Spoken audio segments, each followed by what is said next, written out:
So first off, the intern is, or you can install it just from npm, the node package manager. You just do npm install um, intern. You can install globally or within each project, and it'll work fine. The intern works for all browsers, all ES5 browsers, ECMAScript 5. So it will work for IE9 and up. If you need to use IE8 or lower, you have to actually install intern geezer, and that'll work for those. It's just because it uses getters and setters that aren't in ES3, which is what IE8 runs. So once you have it installed, how many of you actually test your front ends comprehensively or at all? Excellent. All right. So testing the front ends is pretty important. It makes it easier to find bugs, to catch regressions, and to just have the confidence to change things. And so I have an app right here. I have a couple of apps, but this one is just a simple login page. And if I type in, then it doesn't actually let me log in, but if I type in test and test, then it will actually log in and go to a second page, etc. And so I can actually test different components of this page, and I can do it in two important ways. One is through unit testing, and that's where you test, you execute the code from the perspective of a developer, so you actually pull in the modules you need, call the functions, and then expect that they will give you an expected output. The other way is functional testing, where you actually write the tests from the perspective of a user, and you drive the browser, pretending that there's actually a person sitting there, moving their mouse around, clicking on buttons, typing into fields, and doing crazy things, and then expecting or asserting that the actions that they do actually result in the output or the outcome that you expect. And so we try and write both of those types of tests where I work, and let me show some examples of that. Where do you work again? SitePen. So this is that app, and in here I've got the index page and the grid page that we log into, and then I've got some tests that I've written for it as well. And these tests are actually all functional tests. Let me actually turn them back on. But the so everything starts from this configuration file. Is that readable by everyone? And so this configuration file just defines where we want to, how we want to actually run the tests and what tests we actually want to run. And so a lot of this is just boilerplate that you can copy and paste, but the important thing here is that you can list what browsers that we actually want to test. And so I'm saying that in this particular example, all I want to do is test Firefox version 34 on Mac 10.8. I can enable all of these as well, and so I'll do that. And then I can test these anywhere. Now, when I run this, I can run it in two different places. I can run it locally on my machine and test all of the browsers that I have available on this machine. I can actually run it on a virtual machine as well. If I have Parallels or VirtualBox installed, I can just kick up a VM, have the Selenium driver running on that VM, and then have it connect to that and test all of the browsers inside of that VM. Or I can connect to a cloud service like Sauce Labs or BrowserStack and test there as well. And so I'll kind of show those. So I just define that, and then I just tell it what suites I want to run. So there's two different suites, the unit test suites that I want to run and the functional suites. Again, the unit tests are from the perspective of the developer, and the functional are from the perspective of a user. And so when I run those, I actually, in this example, I just have functional tests. And I just bring in the modules that I'm going to use. This is, the intern is written in AMD, and it runs in Node, but it uses Dojo in AMD, so it, Dojo in Node, so it uses the asynchronous module definition format. Is everyone familiar with that? Is that new to? Okay, so it looks like this. The define block, we just pass it in an array, and those are the different modules that we want to bring in. And those modules are defined back in that configuration, like where to actually go and plug that in and look. But it's going to bring in require.js, which is not the require.js that you've probably heard of. It's actually the one that loads with Dojo, but it's essentially the same thing. Then it brings in intern, and it's going to, the exclamation point is a plugin. It's telling it to go get its object interface, and that allows us to write the tests in an object style. We can also say intern bang BDD or TDD, and then you can write in those styles as well. And then finally, we're bringing in intern chai. It uses the chai assertion library, and specifically we want to use the assert interface from there. And that's what we'll do all of our assertions. The assertions are just functions that we give it the actual output that we have, the expected output we have, and a message to show if there's an error. And then that function will just basically throw an error if there is one, which will get picked up by the test runner, and that's how it displays all of the errors that we have. And so in this example, then I register a suite, and I'm just calling this multi-page test, and then I'm just calling this.remote. That gives me this thing called a leadfoot command. Leadfoot is just a wrapper around the WebDriver API in JavaScript. And so it lets us control the browser from JavaScript. So I can just write commands, and it will tell the browser to execute them. So it's running all of this in Node and then just passing commands to the WebDriver server. And so doing that, I'm just giving it some timeouts so that my tests time out accordingly if necessary. And then I tell it to go get a page. And so I'm going to tell it to go get my index page, and it's going to kick off whatever browsers I have specified and load them into and load them up. And then after that, it's going to find an element on the page with the ID of username, click it, and then type in there. So we have to click in there like we normally would. Type in there our username, which will just be username. And then same thing with password. It finds that. Sorry, the username and password are test. And then it finds the submit button and then clicks it. And that will trigger us to log in. If we successfully logged in, then we'll go to another page where it's going to find a specific row in the grid and then find a specific column in that grid. And so it'll sit there and wait until those are rendered. And so I know that my JavaScript is finished loading because the grid will actually be rendered since it's rendered in JavaScript. And then I'll have that, and I click on that row, and then I get the active element. So it's actually going to make that row editable, and I can click in it, and then I'm going to type. And I'm going to type some text in there, hello. So if I actually look at this, basically run the commands myself, I log in, I get here, and then I'm going to find this row, and I'll click on it, and it turns into a text input field, and then I'm just going to type in hello, oops, if I can type, hello, and then I actually go back and click on the H1 tag to blur the field so that it updates, and under the covers, this grid is actually updating an internal store, which could be, it's not, but it could be syncing to a backend database, updating that data, or doing whatever it needs to do. So now we've done that, and then I can make my assertion. So that's what I'm doing here. I click on the H1, and then this execute async function actually executes the code inside of here, inside of the browser that we're running in. So all of the other JavaScript code is running in Node, and then this specific function is running in the browser. So it's kind of interesting keeping a distinction between the two. But I'm just bringing in the ability to query the store that we updated the data in, and I'm just going to get the data out of it. And so this is an execute async because it will run asynchronously. We don't know when it will finish, but at some point it probably will.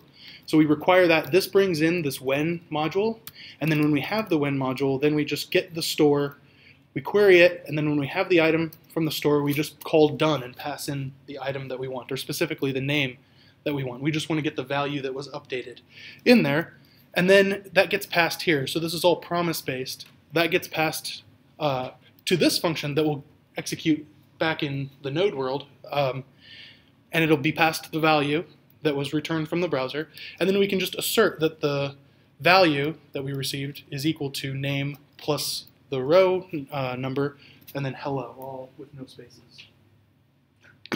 So let's run that. The first thing I need to do is start up Selenium, because I'm going to run the test locally. And then back in here, I will just execute the test. And you can plug Grunt into, or you can plug Intern into Grunt. So I can just say grunt intern local, and it'll run my local configuration and kick it off. So I'll do that, and it's going to pop up, hopefully, and it's going to load Firefox right there. And then it's going to load a bunch of pages, load in, test, and that went really fast. So something happened, and we got an error. I wasn't expecting that. But we can see that if we go back, we expected hello name space 4 to equal name space 4 hello. Okay, so it didn't enter that right. So back up in here, I type in hello, and what's it doing? So it's like you put the cursor at the beginning of the cell. Yep. Yeah, so it's saying where it's clicking it. Yeah. So that's actually interesting. I think I know why. Let me go back to my local configuration. In this file, I'm just overriding what I have for my remote sessions. And I think the problem is that Firefox puts it at the front. I'm going to try Chrome just to run it to make the test pass. And so I'll run it again. Now Chrome kicks off, and Chrome's going to run, and it's going to quickly do it. But test, load, and then it did it. Oh, and it did it successfully. So there's a difference between Chrome and Firefox. So that's important. Now we know that we have a broken test. We can fix that, and we can do all of this from the comfort of our terminal. We don't have to load them manually. And maybe we don't have Firefox on our machine for some reason, but I don't have IE on my machine, so I might have to run it remotely, which I can do. And so with that, I have to kill my Selenium server, and then I'll just tell it to run it remotely. And now it's going to start running, and it's just going to kick off a tunnel automatically. I don't really have to do anything. And I can just sit here and watch my terminal. But that's kind of boring for a talk, so I'm actually going to go to Sauce Labs, which is what it's connecting to. And I'll refresh this here. Hopefully we'll catch it before it's done. These guys are awesome. Yeah, except for they're really slow. Okay, so these are running, and I can see that there's Windows 8, or IE8 running, so I'll spy on that. And if I bring this up, hopefully the test won't finish before I get there. But it's actually loading up a live video of our test running in IE, and I hopefully can catch the end of it. I could put a bunch of sleep commands in there and have it sit and wait for a while. But it'll load up, and now my code is controlling this browser on Sauce's servers and testing my code. And I can test my local code here. It's running, tunneling to my local machine so that they can run it. There, it got the page. It's going to eventually type in. All of these are asynchronous calls, obviously, because it'll just sit and wait. And sometimes when you're running on these remote services, it'll time out if you have low timeouts. So set them pretty high just for that. But can you test on Spark? Spark? No, I don't think so. You mean IE? It's the browser everyone's waiting for. Yes. No. So in IE, it looks like it goes to the front as well. At least it hasn't started typing yet, but it will eventually. Can you move the cursor? So I clicked on Spy. I can actually, there's another option in Sauce where you can actually go in and click. In your test, can you like move the cursor? Oh yeah, yeah. You can say I can say like move the cursor to this element, or I can say move to these coordinates, and do all of that. That's actually a good point. There's a lot. Once you click inside the text field, you can move to the end of the text field. Yeah, I could, or I could hit the end key if I wanted to, and then it'll automatically move. That's probably the best way to do it, to ensure that it works in both browsers. If I were good at testing, that's probably what I'd do. But with Leadfoot, this is the wrapper around the WebDriver API again. And the WebDriver API is a W3C standard, so this is all being standardized by all of the browsers. There are quirks between all of them, and Leadfoot tries to massage those to not be so bad. Like, for example, Safari has lots and lots of problems, but we can usually simulate different events using other events. And so Leadfoot does that under the covers for you, so that when you say you want to swipe on this, I don't know if swipe actually works or not, but when you want to do this, I'm actually going to do these different events that will simulate swiping, and then maybe your test will pass. Otherwise, it'll just fail in Safari all the time, which is annoying. But this is a list of all of the commands that you can do. So you can do like double click. You can dismiss alerts. You can type into prompts, execute code on the page itself, find by all of these, XPath tag names, CSS selectors. And so there's a lot that you can do with it. And so that's the, and then we'll just go back here, and it's still waiting. We'll just let Sauce do its thing. So that is functional testing, and then I just wanted to touch real quick on, oops. I just wanted to touch real quick on unit testing as well, since you can do it really easily with pretty much the same input. I have this app here that just has a file called hello.js in it. And in here, I've got two functions, greet and smile. And so greet takes in a name and then defaults to world and then returns hello, whatever the name is. Smile just gives this goofy face that looks at the name. And so I can write tests for that, and I can write it in a number of different ways. The test that we saw previously was written in a functional way. We can write those in a BDD way as well. If we bring in intern BDD and Chai's expect library instead. With this, I'm just saying that I want to describe the test. So I'm going to describe the hello test and describe the greet method. It's going to return a greeting for a person named in the argument. And so if I pass in hello.greetMurray, then it will run that. And it will assert that it equals that. Same thing with the just passing in nothing. We want to make sure that it actually returns world to us. And so when we run this, we can run those again, I think, like this, with intern client. And when we run intern client, it ran all of those, and we can see that we have 0 of 4 tests. And then it shows us code coverage analysis. So it actually ran these tests in Node, not in the browser. So that's an important thing with client, is it ran in Node, so if we need to access things like the window or other things that are specific to the browser itself, it's not going to work. So we can't always run that, but luckily there's actually an HTML runner as well that we can run, and it looks like this, and we can execute the tests and just see the results right here. Interruptions with that? Yeah. Could you go back to the function testing? Yeah. That's the test, the functions. Yep. The tests that are actually being run are the TDD version, which is the exact same test, just in the TDD style, okay, and in the object style as well. Okay. Well, what I'm getting at is, where does the 50% code coverage come from? Yes. It seems like you tested both cases. I tested both cases of one of the two functions that I had in there. I didn't test the smile at all. That's a good. Let me run that actually. So if I actually run grunt intern coverage, it'll do code coverage analysis. So you saw that previously it ran, and if I run the client, it'll tell me right here, I have 66% code coverage in hello.js, and that's nice to know right here.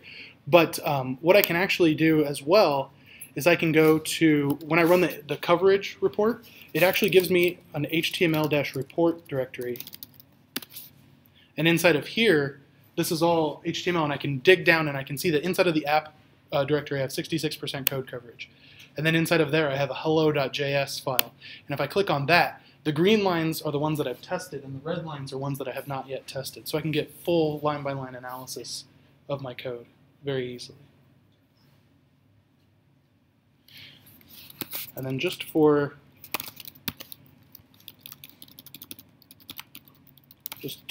test a change to that, I'll actually change that so that it will fail and just show. So that's what a failing test looks like.